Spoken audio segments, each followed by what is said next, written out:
මේක මොකුත් අර ඇඳලා කරන්න තරම් දේවල් දැනගන්න ඕනේ නැහැ. මේකේ මම තියෙන ෆොටෝ සෙට් එක විතරක් භාවිතා කරලා මේක කරනවා. අපි මේකේ දැනගත යුතු දේවල්. මේක MCQ තමයි ගොඩක් දුරටම අහන තැන් තියෙන්නේ. එතකොට මේ හැම එකක් ගන්න අපි කතා කරන කරුණක් පාසාම ඒකේ තියෙනවා පොයින්ට්ස් කීපයක් මතක තියාගන්න. ඒ ටික තමයි අත්‍යවශ්‍ය වෙන්නේ. අර මුකුත් වෙන තියරි දැනගැනීමේ ලොකු අවශ්‍යතාවයක් නැහැ. හරි. පළවෙනි කාරණය දැන් අපි මෙන්න මෙහෙම වාක්‍යයක් ලියලා පටන් ගමු. මෙන්ඩල්ගේ නියමවලට එනම් වියුක්ත වීමේ නියමය හා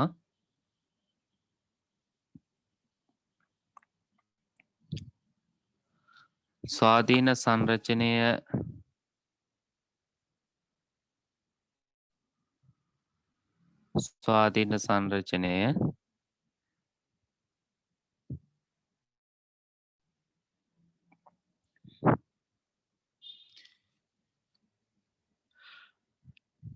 ස්වාධීන සංරචන නියමය අනුව ආවේනිගත වන ලක්ෂණ මෙන්ඩලීය ලක්ෂණ ලෙසට හැඳින්වේ.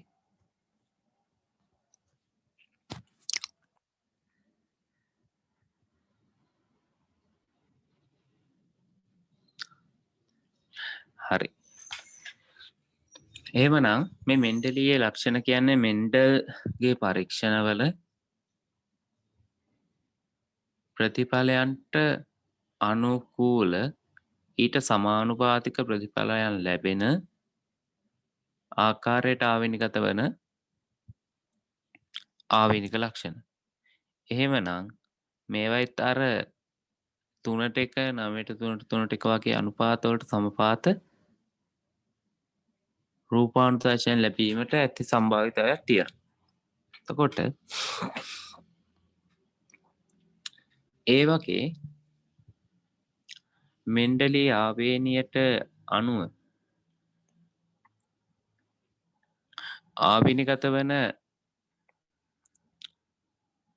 ආවේනික රටා කිහිපයක් තියෙනවා. අපිට ඒව අඳුර ගන්න පුළුවන් මිනිසා තුර.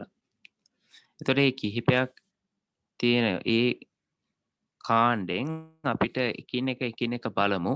අපි මොනවද ඒකෙන් මතක තියාගත යුතු පොයින්ට්ස් කියලා. පළවෙනි එක තමයි ඇලුණු කම්පෙති පැවතීම හෝ නොඇලුණු කම්පෙති පැවතීම. ඒක මෙන්න මෙහෙම කාරණයක් තියෙන්නේ. දැන්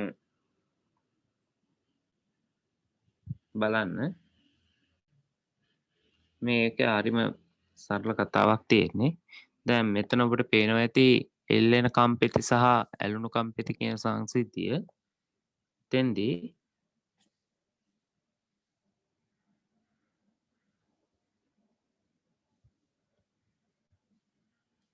බලන්න මේ කම්පෙති වල තියෙන මේ පහළ කණ්ඩිකාව. මෙන්න මේ කොටස මෙන්න මේ අංක 1 පුද්ගලයාගේ සහ 2 පුද්ගලයාගේ සලකමු. ඒ දෙන්නගේ ගත්තාම පළවෙනි පුද්ගලයාගේ මේක තියෙන්නේ මෙන්න මේ කොටස. අපි මේකට කියනවා කණ්ඩිකාව කියලා. මේක නිදහසේ පිහිටනවා. එය හිස් කබලට සමග සම්බන්ධ වෙලා නැහැ. ඒ වගේම මේ අංක 2 පුද්ගලයා ගත්තාම ඔහුගේ කණ්ඩිකාව නිදහසේ එල්ලිලා නැහැ. බලන්න මේ වගේ හැඩයක් මෙතනින් අපිට කෝණයක් ගත්ත හැකි. මේ ඉතිරි ටික මේක සම්බන්ධ වෙලා තියෙන්නේ හිස් කබල එක්ක. එහෙනම් ඔහුගේ නිදහස් කණ්ඩිකාව පිහිටන්නේ නැහැ. ඒතර මේ කියන සංසිද්ධිය තමයි එල්ලෙන කම්පෙති නැත්තම් නොඇලුණු කම්පෙති සහ ඇලුණු කම්පෙති කියලා කියන්නේ. සමහර අයගේ මේ එක අවස්ථාවක් සමහර අයගේ අංක 2 අවස්ථාවක් තමයි තියෙන්නේ. එතකොට මේ අතරින් අපි දැනගත යුතුයි මේ කුමක්ද කියන එක තමයි පළවෙනි කාරණේ. ඊළඟට අපි දැනගන්න ඕන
මේ 3 සහ 4 කියන දෙන්නගෙන් තුන්වෙනි පුද්ගලයාගේ එයාගේ තියෙනවා මෙන්න මේ විදියට කේශ රේඛාව ඇවිල්ලා මෙන්න මෙහෙම පොඩි ස්පයික් එකක් එනවා නළලේ. පහට. V shape එකක් එනවා. ඒතර මේකට V shape එකක් එනවා. මෙන්න මේ ආකාරයට කේශ රේඛාව පහතට යෙදී තිබීම අපි කියන්නේ widow's peak එකක් කියලා. හරිද? එතකොට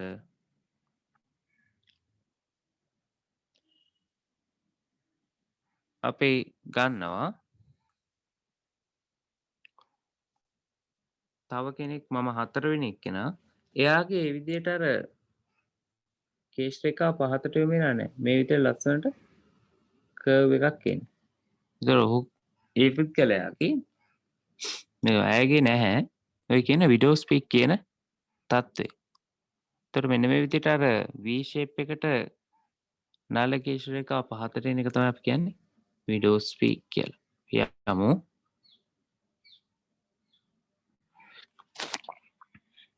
බලන්න.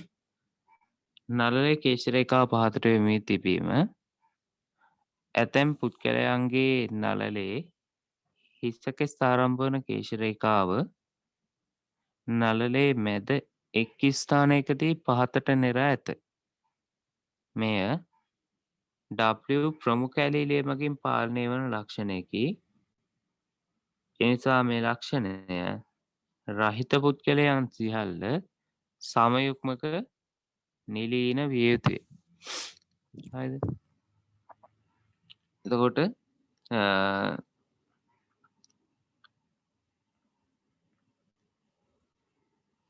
එහෙමනම් එතනින් ඔයාලා මතක තියාගන්න මෙතනින් නෝට් එකක් දාගන්න ওই විදිහටම widow's peak කියන්නේ ප්‍රමුඛ ලක්ෂණයක් කියන එක. widow's peak කියන්නේ ප්‍රමුඛ ලක්ෂණයක් කියන එක. එහෙමනම් අපි widow's peak කියන එකට කැපිටල් W කියන ඇලීලේ නම් වැදගත් වෙන්නේ කැපිටල් W සහ කැපිටල් W සිම්පල් W කියන දෙන්නම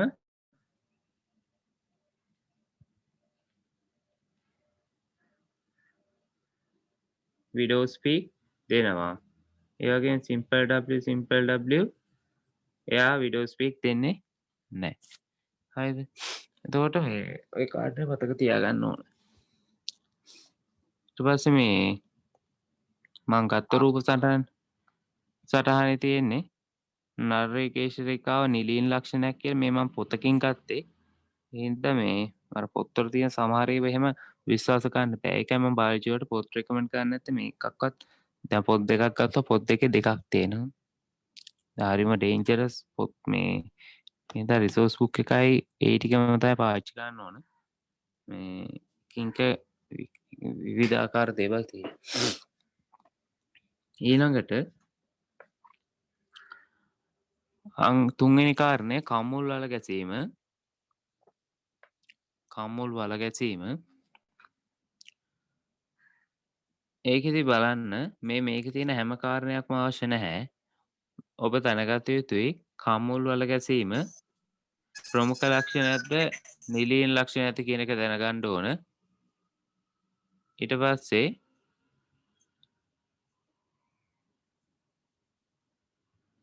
ආයෙ දැනගන්න ඕන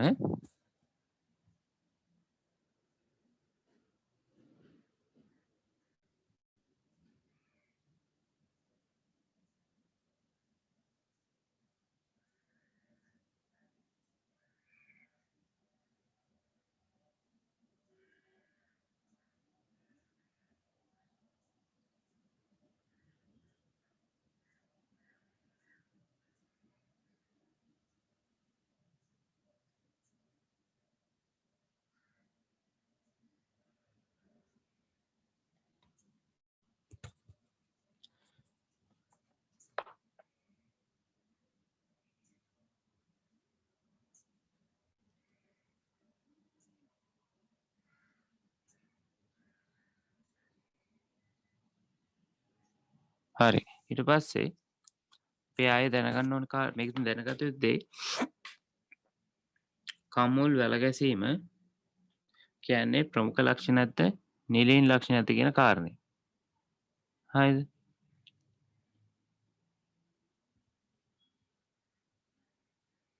එතෙන්දී මෙන්න මේ කාරණය වැදගත්. කම්මුල් වල ගැසීම කියන එක ප්‍රමුඛ ලක්ෂණය. හරිද? ඒක තමයි මෙතෙන් දැනගන්න ඕනේ. එතකොට මේ ඔබ දැන් අද මේ ක්ලාස් එක උනාන් පස්සේ අර ප්‍රමුඛ ලක්ෂණ ටික මොනවද, නිල ලක්ෂණ මොනවද කියලා වෙනම පොඩ වගුවක් වගේ හදාගන්න. ඒ ටික මතක තියාගැනීම තමයි ලොකුවට මහා ඒ කියන්නේ ඇත්තටම ලොකුම වැදගත්කම. අනිත් දේවල් මේ මහා වැදගත්කමක් නැහැ. හරිද? දැන් මෙතන කියනවා ප්‍රවේණිකව සම්ප්‍රේෂණ කම්මුල් පේශිය දක්නට ලැබෙන ගති ලක්ෂණයකි මෙවැනි පුද්ගලයන් සිනාසෙන විට ඔවුන්ගේ මුහුණේ ඇතිවන කෙටි පේශි මගින් මුහුණේ සම ඉහළට ඔසවයි. මෙමගින් සමෙහි සුළු ආපාතයක් ඇති කරයි. මෙය කම්මුල් වල ගැසීම ලෙස හැඳින්වේ. බොහෝ විට කම්මුල් දෙකෙහිම මේ වල ගැසීමේ තත්ත්වය ඇතිවේ. එක් කම්මුලක පමණක් වල ගැසීම දුර්වල සංසිද්ධියකි.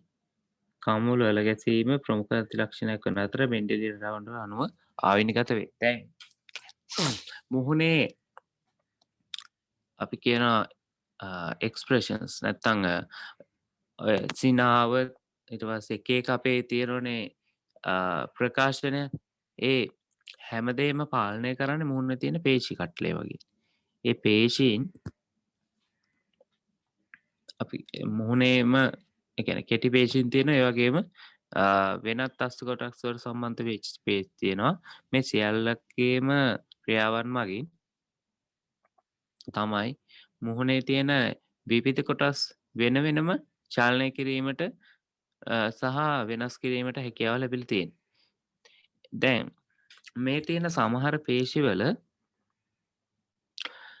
ක්‍රියාවන් සමහර පේශි තියෙනවා ඒවා සමට තමයි එක් අන්තයක් සම්බන්ධ වෙලා තියෙන්නේ. හරිද? ඒ එක් පේශියේ එක අන්තයක් හමටත් තවත් අන්තයක් තවත් පේශියක කණ්ඩරාවකට හෝ අස්තියකට සම්බන්ධ වෙලා තියෙන්නේ. එතකොට මේ කියන කාරණය නිසා මේ පේශ සංකෝචනය වෙද්දී සමහර ස්ථානවලදී සම ඇකිලීමක් සිද්ධ වෙනවා. සමහර අයගේ මේ පේශියේ තියෙන කෙටිභාවය නිසා එක කොටසක් ඇතුණාම අර සම ඇතුළට ඇදගෙනම යනවා. ඒකට හේතුව පේශිය කෙටි. හැබැයි ඒ ඇදෙන ඇදිය යුතු ප්‍රමාණය නිශ්චිත දුරක්. ඒ නිසා ඒ අදාළ ක්‍රියාව සිද්ධ කරන්න. එහෙම නැත්නම් අපේ එක්ස්ප්‍රෙෂන් එක පෙන්වන්න ඕනොර එතකොට ඇදෙන ප්‍රමාණය නිශ්චිත තියෙනවා. ඒ නිසා සමත් ඇතුළට ඇදිලා යනවා. මේ නිසා කම්මුල දෙපසට අවපාතයක් ඇති වෙනවා. ඒක මෙන්න මෙහෙම එකක්.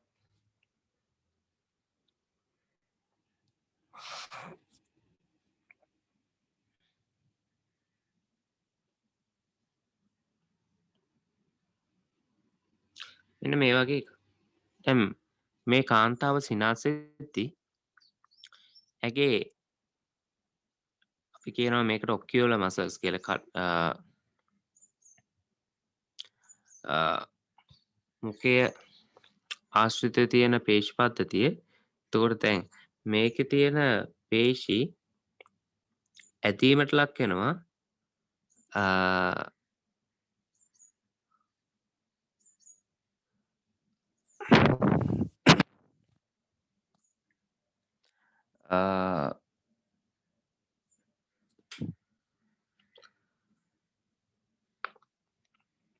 පේශි ඇදීමට ලක් වෙනවා මේ කියන මේ සිනාසෙන විට. එතකොට මේ විදියට පේශි ඇදීමට ලක් වුණාන් පස්සේ මෙන්න මේ කොටසේ බලන්න මෙයාගේ තියෙන පොඩි අවපාතයක් නේ. ඇඳහම මේකල යනවා. මේ කොටසේ මේ විදියට තියෙන අවපාතයක්. ඕක තමයි කියන්නේ කම්මුල වල ගැසෙනවා කියලා. හරිද? ළඟට හරි. සමහර අය ආසයි සමහර කැමතිෙන් ඩිම්පල්ස් එහෙම තියෙනවනේ. මේ ඩිම්පල්ස් කියන්නේ ඕකටනේ. හරි. right. ඊළඟට හතරවෙනි එක නැමුණු මහපට කෙල්ල හෝ ඍජු මහපට කෙල්ල. හරිද? මේකෙත් ඔබ සම්පූර්ණම හැමදේම දැනගත යුතු නෑ. මේක මොකුත් ලෙඩකුත් නැහැ. ඒ කියන්නේ මෙන්න මෙහෙම කාර්යයක් තියෙන්නේ නැමුණු මහපට කෙල්ල සහ ඍජු මහපට කෙල්ල කියන්නේ අපි ෆිස්ට් එක හදද්දී නැත්නම් අපි thumbs up එකක් දෙනවා කියන්නේ ෆිට් කියලා කියන්නේ. එතකොට අර ලයික් අර ඒ වගේ තියෙන ඒකෙදි එහෙම අන්නේ ආකාරයට අත තේ ඇඟිලි නැමුවට පස්සේ මහපට කිල්ල ඍජුව පිහිටීම හෝ වක්‍රව පිහිටවනවද කියන කාරණේ. සමහර අයගේ මේ විදියට මම රූපයක් පෙන්නන්නම්. එයාලගේ මෙතෙන්දී ඒ විදියට ෆිස්ට් එකක් විදියට අත නැවුවාම සමහර අයගේ තියෙනවා මෙන්න මේ විදියට මේ දෙවෙනි ඇඟිල් පුරුක ළඟින් නැවිලා මේ විදියට පිටිපස්සට මෙන්න මේ විදියට වක්‍රයක් හැදෙනවා. සමහර අයගේ මේ විදියට වක්වීමක් සිද්ධ වෙන්නේ නැහැ. ආසන්න වශයෙන් ලම්බකව පිහිටනවා අර අනික් ඇඟිලි වලත් එක්ක. එතකොට මෙන්න මේ කියන දෙවෙනි අවස්ථාව තමයි ඔය කියන ඍජු මහපට කෙල්ල. ඒකෙන් පළවෙනි අවස්ථාව තමයි වක්කු මහපට කෙල්ල ගන්න. එතනින් ඍජු මහපට කෙල්ල අපි ගන්නවා ප්‍රමුඛ ලක්ෂණ විදියට වක්කු මහපට කෙල්ල නිලීන ලක්ෂණ විදියට සලකනවා. එවනම් ප්‍රමුඛ සමයුක්මක සහ විෂමයුක්මක කියන අවස්ථා දෙකේදීම ඍජු මහපට කෙල්ල තමයි ප්‍රතිඵලය වෙන්නේ. නිලීන සමයුක්මක අවස්ථාවේදී තමයි වක්කු මහපට කෙල්ල ඇති වෙන්නේ. හරිද? ඊට පස්සේ බලන්න නැමුණු මහපට කෙල්ල යනු මහපට කිල්ලේ පුරුක් අතර අධික විතැනතාවය හෙවත් ඇදීමේ හැකියාව නිසා මහපට කෙල්ල දිගාරන විට පිටිපස්සට නැමීමේ තත්ත්වය. අර වගේ දුන්න වගේ පිටිපස්සට නැවෙනවා. ඊට පස්සේ ඊළඟ කාරණය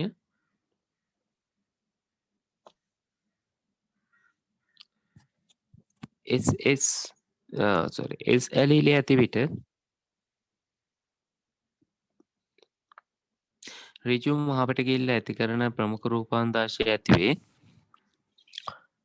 ඊළඟට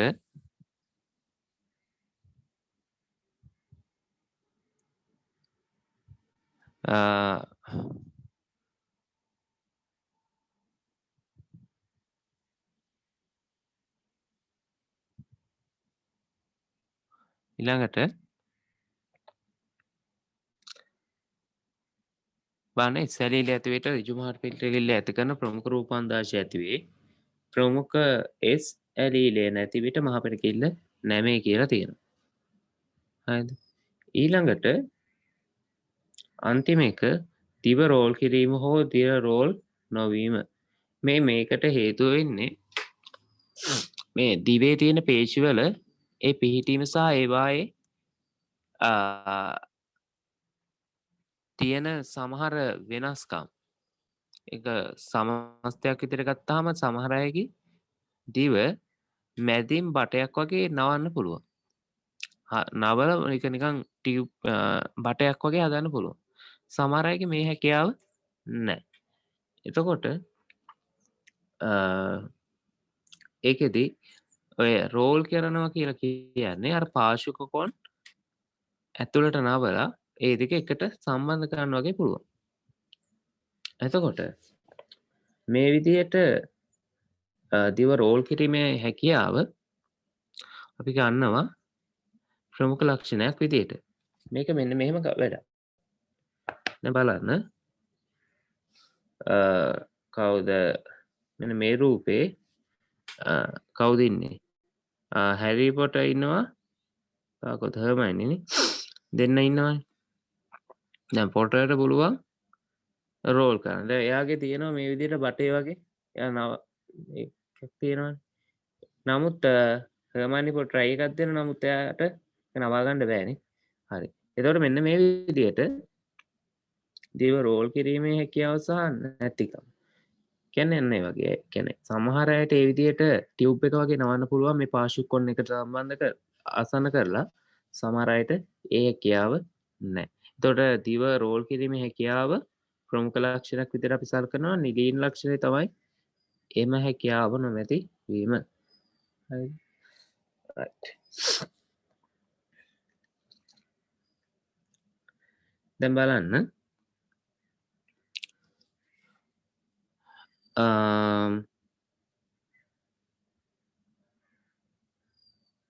හරි කියවමු. හරි ඒක අපි බලමු. දිව රෝල් කිරීමේ හැකියාවන් දිවේ පාර්ශ්ව කොන් ඉහළට නැවීමෙන් නලයක ආකාරයට සකස් කිරීමේ හැකියාවයි. ඇතැම් පුද්ගලයින්ට දිවේ අභ්‍යන්තර පේශිය භාවිතයෙන් දිව විශේෂිත හැඩවලට අනුව සැකසිය හැකිය. දිවේ අභ්‍යන්තර දිව නලයක ආකාරයට රෝල් කිරීමේ හැකියාව සාමාන්‍ය මෙන්ටලී ආවේනීට අනුව තීරණය වන ප්‍රමුඛ ගති ලක්ෂණයකි. එහෙනම් අන්න ඒකත් ප්‍රමුඛ ගති ලක්ෂණයක් කියන එක වැදගත්. ඒතර ඔන්න කියන කාරණා ටිකේ ප්‍රමුඛ මොනවද නිදීන මොනවද කියලා අද වෙනම අවල නෝට් එකක් ගහගත යුතුයි. ප්‍රමුඛ කට්ටිය වෙන් කරලා නිලින කට්ටිය වෙන් කරලා. ඊළඟට මම අන්තිම කොටසට යනවා.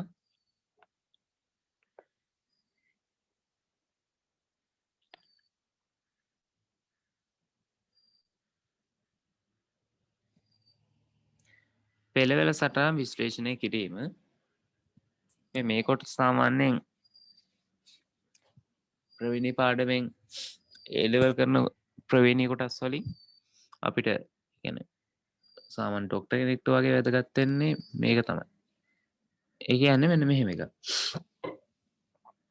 මේක අපි පාවිච්චි කරනවා දැන් අපිට මුතමු ඩයබටික් ලෙඩෙක් වගේ එහෙම ආවොත් දැන් එයාගේ හරි එහෙම නැත්නම් අපිට පොඩි බබෙක් හමු වුණොත් එයාට අර කියන congenital malformations එහෙම නැත්නම්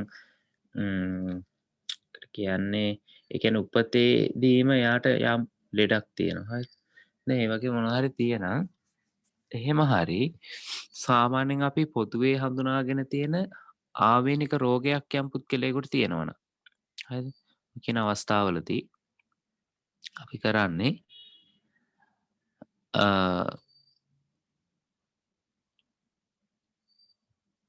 එයාට පවුලේ පරම්පරා කිහිපයක් ඉදිරියට පිටුපසට ඒ කියන්නේ දැන් එයා යම් කෙනෙක් හමුනොත් ඔහුගේ දෙමව්පියෝ ඊට පස්සේ ඔහුගේ සමකාලීන එහෙම නැත්නම් සහෝදර සහෝදරියන් ඒ පරම්පරාව ඊට පස්සේ ආගේ දෙමව්පියෝ ඊට පස්සේ දෙමව්පියන්ගේ දෙමව්පියෝ ආච්චිලා සීයලා අන්නේ විදියට පරම්පරා කිහිපයක් ඔස්සේ අපේ විස්තර අහලා බලනවා ඒ රෝගයක් හෝ කිසියම් ලක්ෂණයක් ඒක රෝගයක් වුණ යුතු නැහැ අන්නේ ඕනම එකක් මේ මෙයාට තිබ්බද මෙයාට තිබ්බද දැන් අපි හිතමු දැන් නල්ලේ කේශරේකාව නැත්නම් විඩෝස්පි ඊට පස්සේ අපිට හොයලා බලන්න පුළුවන් ඒක ආවෙනික තුනේ කොහොමද කියලා. ඒතර පවුලේ අනිත් අයට අම්මා තාත්තගෙන් කාට හරි තියෙද ඊට පස්සේ මොනවාද ආච්චි සීයා එයාලා කොහොමද මේක තිබ්බේ ඊට පස්සේ සහෝදර සහෝදරයන් තුල මේක කොහොමද තියෙන්නේ අන්නේ කියන කාරණා. රෝගයක් වුණත් ඒ රෝගය කාටද තිබ්බේ මේක ආච්චිලා සීයාලට පැවතියාද අම්මට තාත්තට තිබ්බේ නැද්ද? ඊට පස්සේ ඊට ඉහළ පරම්පරාවල මේක කොහොමද තිබ්බේ ඔන්න කියන කාරණා. ඒතර මේ සියල්ලක්ම අපි හොයලා බලලා සටහන් කරගන්නවා. මෙන්න මේ සටහන් කරගන්න අවශ්‍ය වෙන රූප සටහන් ආකාරය තමයි මේ කියන පෙරවැල් සටහන් කියලා අපි කියන්නේ. ඒතර ඒකදී අපි සරල පෙරවැල් සටහන් නකැඳලා ඊට පස්සේ ඒ අදාළ පුද්ගලයාගේ අදාළ අපි සලකා බලන ලක්ෂණය තිබේද නැද්ද යන්න තමයි හොයන්නේ. හරි. බලමු. ඒක තියෙනවා. බලන්න. මෙන්න මේ කියන කාරණය අපි මාතෘකා ක්ලියර් පටන් ගමු. පෙළවැල සටහන් විශ්ලේෂණය. පෙළවැල සටහන් විශ්ලේෂණය ලියන්න.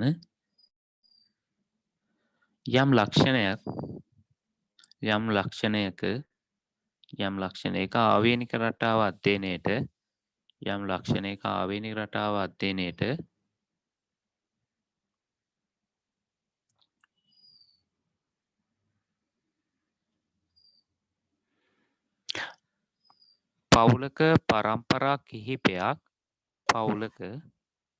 පවුලක පරම්පරා කිහිපයක් නිරීක්ෂණයෙන් ලබාගත් ලක්ෂණ යම් ලක්ෂණයක ආවේනික රටාව අධ්‍යයනයට පවුලක පරම්පරා කිහිපයක් නිරීක්ෂණයෙන් ලබාගත් ලක්ෂණ වල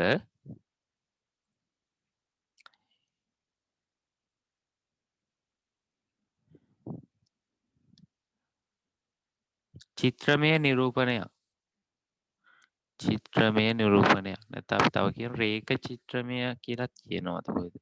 රේඛ චිත්‍රමය නිරූපණයක් හරි චිත්‍රමය නිරූපණයක් හරි අපි ඔකට කියන්නේ ඩයග්‍රැමැටික් රිප්‍රසන්ටේෂන් කියලා. එතකොට ඒක ගත්තොත් ඒක සිංහ රූපීය සටහනක් වගේ එකක් තමයි අපි කියන්නේ. පෙළවැල සටහනක් ලෙසට හැඳින්වේ. චිත්‍රමය නිරූපණයක් නැත්තම් රූපීය ඉදිරිපත් කිරීමක් අපි කියනවා පෙළවැල් සටහනක් කියලා.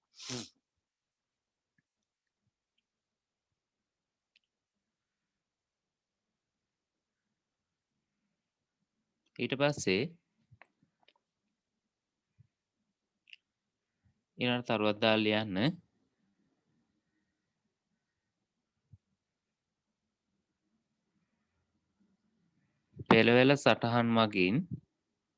පෙළවැල සටහනක් මගින් ආවේනීය අධ්‍යයනය පෙළවැල විශ්ලේෂණය ලෙසට හැඳින්වේ. පෙළවැල සටහනක් මගින් ආවේනීය විශ්ලේෂණය පෙළවැල සටහනක් මගින් ආවේනීය අධ්‍යයනය පෙළවැල විශ්ලේෂණය ලෙසට හැඳින්වේ.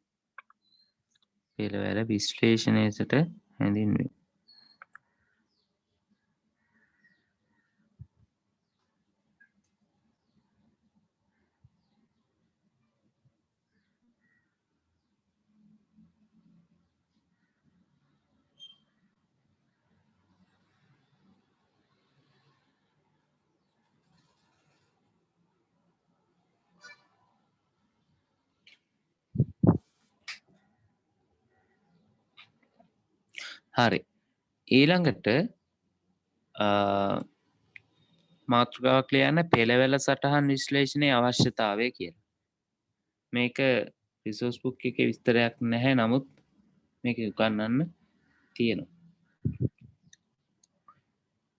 ලියන්න පෙළවැල සටහන් විශ්ලේෂණයේ අවශ්‍යතාවය.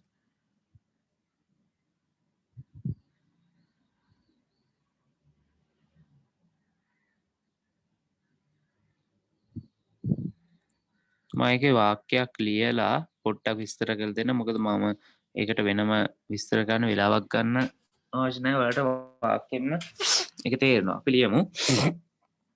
පළවෙනි කාරණය අංක අපි නෑ ඕන්න එහෙම එකටම ලියමු. පළවෙනි එක මෙහෙම ලියමු. ඒකට අදාළව මානව ප්‍රවේණි අධ්‍යයනයට වෙනත් සතුන් හා ශාකවල මෙන්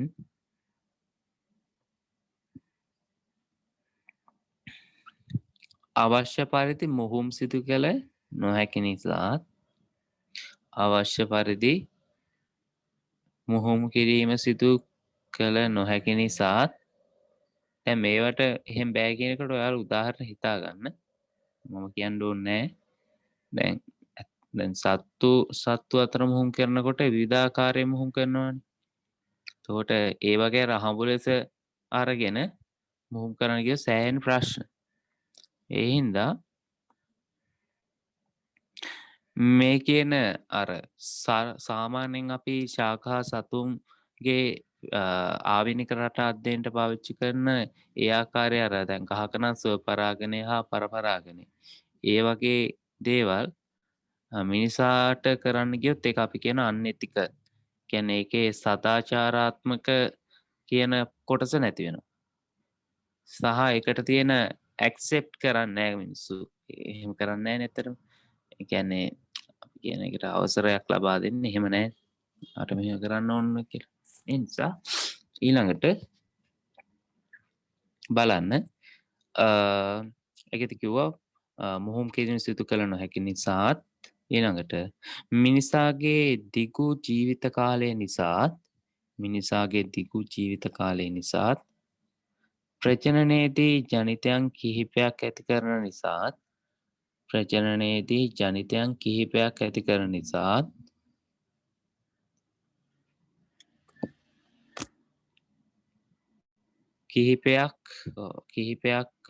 කිහිපයක් හරි ඊට පස්සේ මෙන්න මේ කාරණය වරකට එක් ජනිතයකු පමණක් ඇති කරන නිසාත්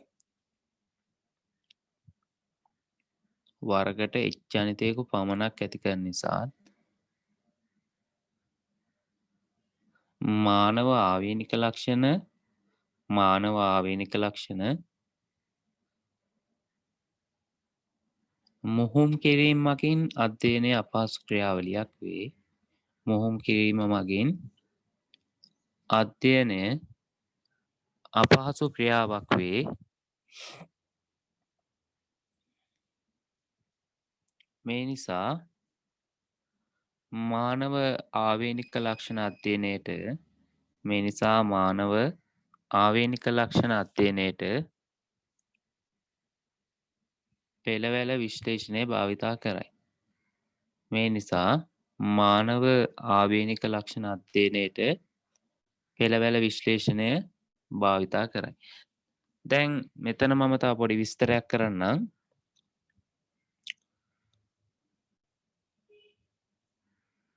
වරකට එක් ජනිතයකු පමණක් ඇති කරන්නේ සහ ඒ වගේම ඒකේ තියෙන වැදගත්කම කුමක්ද කියලා. දැන් බලන්න ආවේනික රටා සහ ඒ අදාළ පුද්ගලයා ගැන ලක්ෂණ කතා කරද්දි දැන් ඔබ හිතන්න දැන් මෙන්න මේ කියන කාරණය තමයි එතෙන්දි බලන්නේ. දැන් අපිට කිසියම් මවක් අපි සැලකුවොත් ඇයට දරුවන් 5 දෙනෙක් ඉන්නවා කියලා. දැන් පළවෙනි දරුවා හම්බ වෙන්නේ අවුරුදු 20න් විතර. දෙවෙනි එක්කෙනා 22න්. ළඟ එක්කෙනා 26න්. ඊළඟට 28න් 30න් ඒ විදිහට එක්ක සමහර අය ඉන්නවා අවුරුදු 40න් විතර එහා. ඒ කියන්නේ 35න් විතර වැඩි අය. එතකොට මේ විදිහට බලන්න දැන් ඔබ ගත්තොත් දැන් මේ 5 දෙනා ලැබෙන වයස දැන් අම්මා එතකොට විවිධ වයස් කාණ්ඩවල තමයි බබා ලැබිලා තියෙන්නේ. දැන් එතකොට ඒ කියන හැම කාණ්ඩයේදීම අම්මා අර 20 හිටිය එක්කෙනාවද? එතකොට දෙවෙනි බබා හම්බෙද්දිත් ඉන්දිය කෙනාද? තුන්වෙනි බබා හම්බෙත් නෑ. ඇය වයසට යනවා. ඒ වගේම ඒත් එක්කම අදාළ මවගේ දේහයේ ක්‍රියාකාරීත්වයේ වෙනස්කම් සිද්ධ වෙනවා. දැන් 35න් විතර පස්සේ අපි ගන්නවා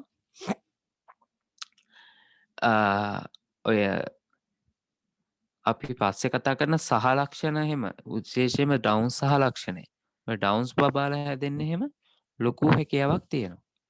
හරිද? ඒ නිසා තමයි අපි 35ට කලින් ඒ කියන්නේ ලංකාවේ චයිල්ඩ් බෙයරින් ඒජ් එක එහෙ නැත්නම් දරුවෙකු පිළිසිඳ ගැනීමට සඳහා රෙකමන්ඩ් කරන වයස තමයි අවුරුදු 21 ඉඳලා 35. අවුරුදු 21කට කලින් ලැබුණත් එතන ප්‍රශ්න තියෙනවා ඩිලිවරි එකේ සමහරට ප්‍රශ්න එන්න පුළුවන් ඒ වගේ. ඒ වගේම අවුරුදු 35ට වැඩි වුණාම වෙන්නේ අර විදියට අර පසු කාලීනව ඒ කියන්නේ ඩිම්බ මෝචනය වෙද්දී ඩිම්බවල සමහර ක්‍රෝමසෝම්ස් වල ඒ කියන්නේ වර්ණ දේහ සමහරට එකක් විතර සමහරට එක්ක අඩු වෙන්න පුළුවන් එක්ක වැඩි වෙන්න පුළුවන් ඒ වගේ. ඒ කියන්නේ 23ක් තියෙන්න ඕන එකේ සමහරට 24ක් එහෙම තියෙනවා. හරිද? එතකොට දැන් අපිට ඩවුන්ස් කියලා ගන්නෙ ට්‍රයිසොමි 21. ඒ කියන්නේ 21 වෙනි වර්ණ දේහයේ ත්‍රිගුණතාවයක් කියලා. එතකොට 21 වෙනි අපි සාමාන්‍යයෙන් ගන්නෙ යුගලයිනේ සමජාත වර්ණ දේහ විදිහට අපි කතා කරේ. නමුත් මේකේ වර්ණ දේහ 3ක් තියෙනවා. එතකොට එතන මම මෙකැනිසම් එක පස්සේ කියන්නම්. එතකොට සමහර එයාගේ අර ඩවුන්ස් බබාලා කියන්නේ එයාලා තමයි ඉපදෙන්නේ. හරිද? එතකොට ඒකට තියෙන හැකියාව සෑහෙන වැඩි අවුරුදු 35න් පස්සේ. එතකොට බලන්න ඒ මව විශ්වයේදී ලැබුණු බබාට ඩවුන්ස් නැහැ. නමුත් මෙයාට අලුතෙන් එකක් ඇවිල්ලා තියෙනවා. දැන් මේ වගේ එකක් වුණාන් පස්සේ අර මොම් කියන කාරණේදී අපිට අර ඒ විදිහේ ප්‍රතිඵල ලබා ගන්න පුළුවන්ද? නිශ්චිත ප්‍රතිඵලයක්. එහෙම ගන්න බෑ. එතකොට දැන් 20 දී ඒ වගේ ලොකු රිස්ක් එකක් නැහැනේ. නමුත් 35 දී අර විදිහේ රිස්ක් එකක් තියෙනවා. හරිද? එතකොට දැන් ඒ විදිහේ රිස්ක් එකක් තියෙද්දි අවදානමක් තියෙද්දි අර 20 දී මේක කරා කියලා එතනින් ඩවුන්ස් බබෙක් හම්බෙන්න අපේක්ෂා කරන්න බෑ. හරිද? ඒ නිසා තමයි මම වාක්‍යයක් දැම්මේ වරකට එක් ජනිතයක පමණක් ඇති කරන නිසාත් ඒ වගේම ජනිතයන් කිහිප දෙනෙකු ඇති කිරීම නිසාත් මේ කියන කාරණය පොඩ්ඩක් වැදගත් වෙනවා. ඒතකොට ජීවන චක්‍රයක් තුළ එක් එක් අවස්ථාවෙත් තමයි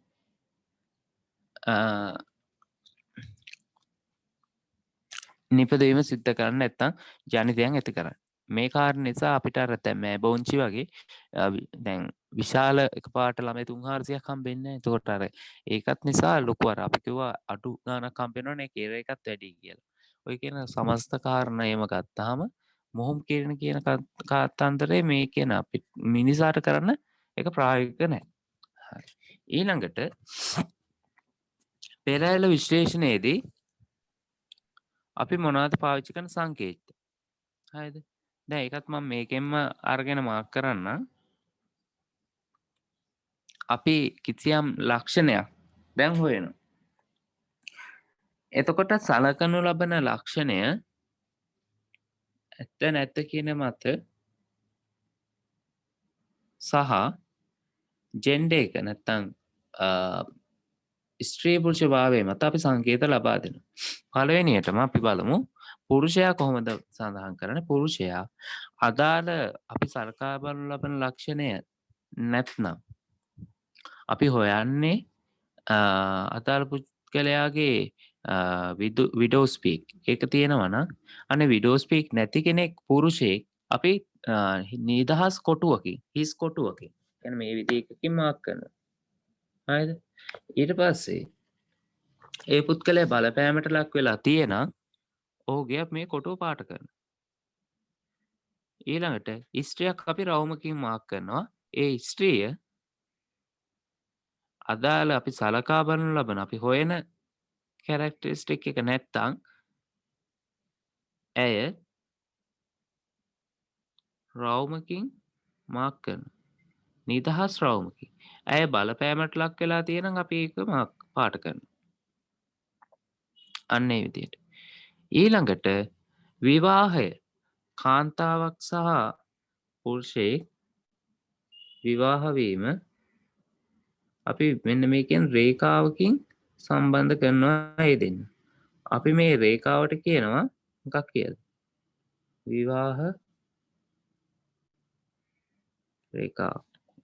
හරිද? ඊට පස්සේ මේ විවාහ රේඛාවෙන් විවාහය සංකේතවත් කරලා එයින් ඒ පවුලේ ඒ දෙදෙනාට ලැබෙන දරු පරපුර මාක් කරනවා. ඉරක් ගහලා ආයෙත් අපි ඊළඟ පරම්පරාවක් මාක් කරනවා. ඊළඟට මෙන්න මේ වමේ ඉඳලා දකුණට එයාලට ලැබෙන බබාලගේ පිළිවෙලට මාක් කරනවා. දැන් මෙයා තමයි පළවෙනි ළමයා. මෙයා දෙවෙනි ළමයා, මෙයා තුන්වෙනි ළමයා, මෙයා හතරවෙනි ළමයා. වමේ සිට දකුණට. හරිද? ඒතර ඔන්න කියන සංකේත ටික තමයි වැදගත් වෙන්නේ. ඒ කියන්නේ ඊට වඩා තියෙනවා. නමුත් ඔයාලට වැදගත් වෙන්නේ ওই කියන කොටස් ටික විතරයි. හරිද? ඊට පස්සේ දැන් අපිට නම් තියෙනවා ගොඩාරියක්. ඔය නියුන්, සම නියුන්ද ඊට පස්සේ අසම නියුන් ඔය ඔක්කොම තියෙනවා. නමුත් මේ ඒ ඔක්කොම වැදගත් වෙන්නේ නැහැ ඔයාලට. හරිද? එහෙනම් මම ඊට ඔක්කොම කරන්නේ නැහැ. නික අපරාධෙනේ. මේ ටික කරගත්තා ඇති. මේ ටික දැනගත්තා හොඳටම ඇති. හරි. ඊළඟට හරි. දැන් අපි දැනගන්න ඕන පෙළවැල් සටහන විශ්ලේෂණය කරන්නේ කොහොමද කියලා. හරිද? දැන් මම කලින් පෙන්නුවා කැපිටල් W කැපිටල් W සහ කැපිටල් W සිම්පල් W තියෙනවා නම් ඒ දෙන්නගේ විඩෝ ස්පීක් තියෙනවා කියලා. ඒ වගේම සිම්පල් W නම් එයාගේ විඩෝ ස්පීක් නැහැ කියලා. හරිද? මොකද ප්‍රමුඛ ලක්ෂණයක් තමයි විඩෝ ස්පීක් කියන්නේ. එහෙමනම් අපි බලමු මේ විඩෝ ස්පීක් කියන ලක්ෂණය ආවේනිගත වීම කොහොමද සිද්ධ වෙලා තියෙන්නේ කියලා කිසියම් පරම්පරා 3ක් ඔස්සේ ඒ තොරතුරු අධ්‍යයනය කරලා. දැන් මට දීලා තියෙනවා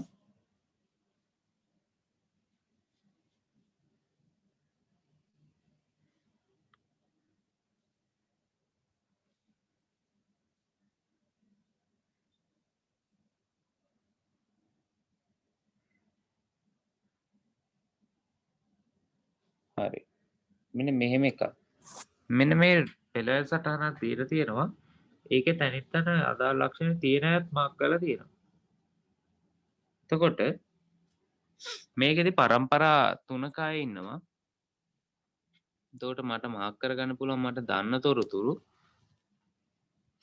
විඩෝ ස්පීක් නැති අය තමයි නිදහස් කොටු වලින් පෙන්වන්නේ. ඒ වගේ මෙයා මේ පරම්පරා ආච්චිනේ. එතකොට මෙයා සීයා මෙයා ආච්චි මෙයා සීයා. මේ දැන් අංක 100ට විඩෝ ස්පීක් තියෙනවා. අංක 200ට විඩෝ ස්පීක් නැහැ. ඊළඟට බලන්න මේ ආච්චිටයි අනිත් පැත්තේ මෙතන බලමු. මෙයාගේ අංක මම එක පරම්පරාව දාන්නම්. මෙයා අංක 2 පරම්පරාව දාන්නම්. මෙයා ආච්චිට 100 මාක් කරන්න නැතිව. බලන්න ඊළඟට බලන්න අංක 1 දැන් අංක 2 පැත්ත බලමුකෝ. අංක 2 දැන් එතන 100ට තියෙනවා විඩෝ ස්පීක්. ඒ වගේම ආච්චිට විඩෝ ස්පීක් නැහැ. ඒකින් බලන්න දැන් එතකොට අපිට ඒකෙන් මාක් කරන්න පුළුවන්. මෙන්න මේ විදිහට මම ආයෙ මෙතන මාක් කරනවා. මෙයා සිම්පල් W වෙන්න ඕනේ. මොකද විඩෝ ස්පීක් නැහැනේ. ඊට පස්සේ මෙයා 100ටත් සිම්පල් W මාක් කරගන්න පුළුවන්. ඊළඟට මම බලනවා ඊළඟ පරම්පරාව මෙන්න මේ අංක 2 පැත්තෙන් ආවයගේ ඊළඟට මේ දෙවෙනි පරම්පරාව මෙයාලගේ. එයාලගේ ඉන්නවා විඩෝ ස්පීක් තියෙන අයත් ඉන්නවා නැති අයත් ඉන්නවා. දැන් ආච්චික තිබ්බේ කැපිටල් W සිම්පල් W. එහෙනම් සිම්පල් W තියෙනවා ආච්චිගේ. මෙයාලගේ සිම්පල් W තියෙනවානේ දරුවන්ගේ. එහෙනම් මේ එක සිම්පල් W එකක් මෙතනින් එන්නේ ආච්චිගේ. ඒක හරිනේ. මෙතන එයාලා ජන්මානු හදද්දි මේ දෙක වෙන වෙලා දෙපැත්තට යනවානේ. එතකොට මේ ඊළඟට එතකොට එක ජන්මානුගේ එකට සිම්පල් W එකයි තියෙන්නේ. එතකොට මේ අනිත් එක එන්න ඕනේ 100ගේ. මේක ආච්චිගේ. එහෙනම් මේ සිම්පල් W එක 100ගෙන් එන්න 100 ළඟ සිම්පල් W තියෙන්න ඕනේ.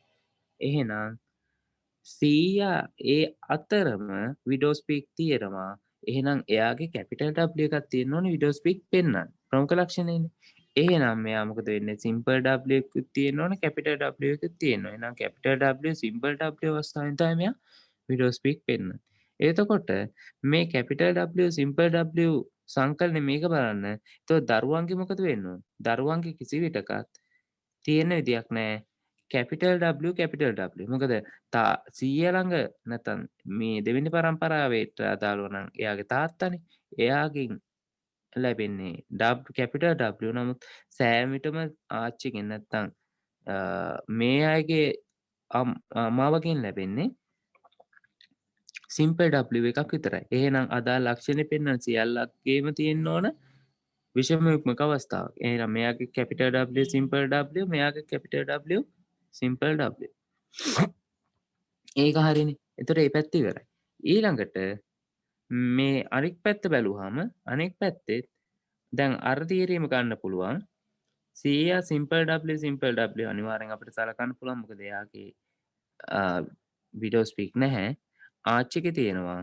එතකොට ළමයින්ගේ එක්කෙනෙක්ට විඩෝ ස්පීක් තියෙනවා අනිකාට විඩෝ ස්පීක් නැහැ. ඒතකොට විඩෝ ස්පීක් නැති කෙනා අනිවාර්යෙන් සිම්පල් W තියෙන කෙනාට සීයාගෙන් ලැබෙන්නේ සිම්පල් W එකක් නිසා අනිවාර්යෙන්ම ඒ වගේ විඩෝ ස්පීක් තියෙන නිසා එතකොට ඒ කාරණා දෙක සලකලා මෙයාට කැපිටල් W සිම්පල් W තියෙනවා කියලා කියන්න පුළුවන්. ඊළඟට දැන් මෙන්න මේ දෙන්න. දැන් මම මාක් කරනවා අංක 3 සහ 4 කියන දෙන්න ගත්තාම ඒ දෙන්නගේ මොකද්ද තියෙන්නේ කැපිටල් W සිම්පල් W සංකලනයක් තියෙනවා. දැන් බලන්න කැපිටල් W සිම්පල් W තියෙනවා. මෙයා එයාගෙන් ලැබෙන දරු පරම්පරාව ඒ දෙන්නගේ විවාහයෙන් ලැබෙන දරු පරම්පරාව දැන් ඒ 3 4 දෙන්නා විවාහ වුණාම 3 4 දෙන්නටම තියෙනවනේ විඩෝ ස්පීක්. දැන් ඒ දෙන්නගෙන් බලන්න ලැබෙන එක දරුවෙකුට තියෙන්නේ විඩෝ ස්පීක් නැහැ. එහෙනම් එයා සිම්පල් W සිම්පල් W. හැබැයි මේ තව එක්කෙනෙක්ට විඩෝ ස්පීක් තියෙනවා. හැබැයි දැන් බලන්න මේ අපි ගත්තොත් මේ මෙන්න මෙයාගෙන් මේ මම මෙන්න මේ ඉතලෙන් මාක් කරන අංක 5 කියන පුද්ගලයාගේ මවකෙනුත් එයාට ලැබීමේ සම්භාවිතයක් තියෙනවා කැපිටල් W එකක්. පියාගෙනුත් ලැබීමේ සම්භාවිතයක් තියෙනවා කැපිටල් W එකක්. ඒ නිසා මෙයාගේ කැපිටල් W වෙලා විඩෝ ස්පීක් ලැබෙන්න පුළුවන්. ඒ වගේ මේ කැපිටල් W එක්ක සිම්පල් W එකට එන්නත් පුළුවන්. එහෙනම් කැපිටල් W සිම්පල් W වෙවිලත් විඩෝ ස්පීක් එන්න පුළුවන්. ඒ නිසා මේ අවස්ථා දෙකම තියෙනවා මේ අංක 5 කියන කෙනාගේ. ඒකට එතෙන්දී අපිට කියන්න පුළුවන් capital W capital W simple W කියන ආකාරයේ ඇලිය සංකලනය මගින් තමයි මේ කියන විඩෝ ස්පීක් අංක 5 පුද්ගලයාගේ පෙන්වන්නේ කියලා. හරිද? ඒතොර ඔන්නෝක තමයි මෙන්න මේ ආකාරයට තමයි අපි අර තර්කයෙන් විශ්ලේෂණය කිරීම සිද්ධ කරනවා. මෙන්න මෙයාගේ මෙන්න මේ කියන කාරණා ටික තියෙනවා කියලා. එතකොට ඒක අර විදියට වර්ක්අවුට් කරලා ගන්නයි තියෙන්නේ. හරිද? ඊට පස්සේ හරි. බලන්න මම මේකේ විස්තරෙත් පොඩක් කියවන්නම්. විඩෝ ස්පීක් යන ගති ලක්ෂණය යම් පවුලකට අදාළව පරම්පරා 3ක් තුළ ආවේනිකත වන ආකාරය පහත් දී ඇති පෙළ සටහන මගින් නිරූපණය කරයි අපි බැලුවේ ඒක. දී ඇති උදාහරණයට අනුව ඒ පවුල්වල සීයා සහ ආච්චිය යන යුගල දෙකෙහිම එක් අයෙකු පමණක් මේ ලක්ෂණය දරයි. ඔව් අපි දැක්කනේ. ඊළඟට මෙය ප්‍රමුඛ ලක්ෂණයක් නිසා විඩෝ ස්පීක් යන ලක්ෂණය නොදරන අය සමයුක්මක නිලීන විය යුතුයි. අපි ඒක කතා කරා. ඊට පස්සේ මීළඟ පරම්පරාවේ ඇතැම් පුද්ගලයන් තුළ මේ ලක්ෂණය දැකගත හැකි වූ අතර ඇතැම් පුද්ගලයන් තුළ ලක්ෂණය දක්නට නොලැබිණි. එනිසා මේ ලක්ෂණය පෙන්වන සීයා සහ ආච්චී යන දෙදෙනාම විෂම යුග්මකයන් විය යුතුය. මේ ආකාරයටම තුන්වෙනි පරම්පරාවේ ජනිතයන් බිහි කිරීම සඳහා දෙවන පරම්පරාවේ මේ ලක්ෂණය දැකිය හැකි මව්පියන් දෙදෙනාම විෂම යුග්මකයන් විය යුතුයි. ඒක හරිනේ. එලෙස එසේ වන්නේ පළමුවන පරම්පරාවට අයත් ඔවුන්ගේ මව්පියන්ගෙන් එක් අයෙකු සමයුක්මක නිලීන වන බැවිනි. ඒ නිසා තුන්වන පරම්පරාවේ විඩෝ ස්පීක් ලක්ෂණ සහිත දරුවා කැපිටල් W හෝ capital W simple W capital W මේ හැකියි. එසේ වන්නේ ඔවුන්ගේ මව්පියන් දෙදෙනාම මොකද වෙන්නේ? ඒ දෙන්නාටම ලක්ෂණ තියෙන ඒ වගේම දෙන්නම විෂම යුග්මකයන් වෙන නිසා. හරිද? එතෙන්දී පොඩි වාක්‍යයක් ලියාගන්න. මෙතන අන්තිම වාක්‍යය කියලා තියෙන්නේ එසේ වන්නේ ඔවුන්ගේ මව්පියන් දෙදෙනාට අදාළ ලක්ෂණ තිබෙන බැවිනි. ඒ වගේම ඔවුන් දෙදෙනාම විෂමයුක්මකයි. ලක්ෂණ තිබෙන නිසාම තමයි දෙදෙනාම විෂමයුක්මකයි.